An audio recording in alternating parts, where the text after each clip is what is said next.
Voilà, j'ai pas encore ouvert mon cabinet et j'ai un petit peu l'appréhension. Qu'est-ce que vous pourriez me conseiller pour ma première séance? Ah ben oui, Ah, hein, c'est quelque chose qu'on a vécu.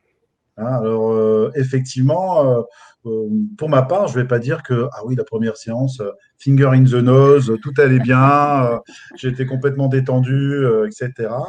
Eh bien, tout simplement, j'ai géré mes états internes, hein, mon côté ouais, émotionnel. Et puis, j'ai travaillé sur un cadre de la PNL que je trouve excellent, qui est le cadre comme si.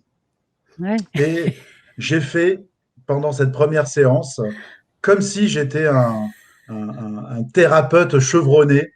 Hein. Je me suis dit, ben, je vais faire comme si je savais et que j'ai toujours reçu du monde. Et finalement, bah, ça s'est pas mal passé du tout. Ça a été une très très belle expérience. Ça m'a permis de mettre le pied à l'étrier, je vais dire. Et puis, après cette séance, quelque chose que j'ai fait tout de suite, c'est un feedback de ce que j'avais fait, de ce que j'avais réussi à mettre en place au niveau du rapport, de la calibration, de la synchro, de la reformulation, qui sont pour moi les bases du cabinet et les bases de l'accompagnement. Et aussi de me dire, ah ben tiens, là, ça serait bien que la prochaine fois, je sois plus précis, que je puisse proposer, que je sois plus dans l'écoute de ce qui va, de ce que la personne m'a dit, d'être plus actif encore.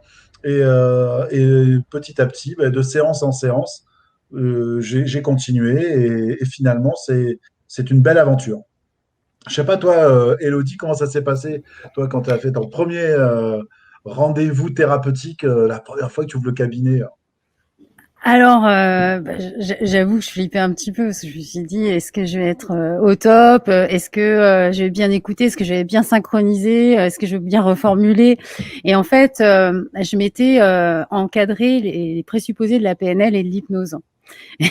Et de temps en temps, quand je sentais qu'il y avait quelque chose qui me questionnait, en fait, j'avais toujours un présupposé qui répondait à ma question.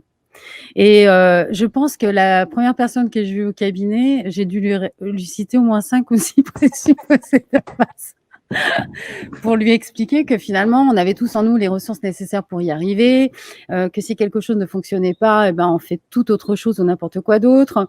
Et puis, surtout, c'était, écouter. Ça, c'est vrai que quand on parle, on n'écoute pas. Et laisser parler la personne, en fait, la laisser faire son cheminement, m'a permis, moi, justement, d'avoir des informations qui ont fait tilt. Et du coup, j'ai pu amener ce que je savais et l'accompagner au mieux. Et en plus, c'était un arrêt du tabac, je me souviens à ce moment-là. Et donc, du coup, bah, je sais que cette personne-là est toujours libre, hein, est toujours libérée du tabac. Et ça a été, je pense, le meilleur moment de mon accompagnement parce que c'était tout nouveau pour moi et c'était tout nouveau pour cette personne-là aussi.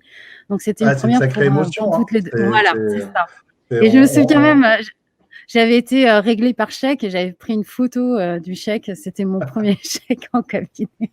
oui, comme dans l'objectif, testable. Comment je Ouais, saurais c'est ça, que vérifier j'ai atteint mon sensoriellement. objectif Là, j'ai touché. d'ouverture? Voilà, et j'étais là et je voulais le prendre en photo avant d'encaisser voilà ma première facture et puis mon premier chèque, paf, j'ai pris en photo et puis je les ai gardés. Ça fait partie de mon petit dans mon petit coffre. Voilà.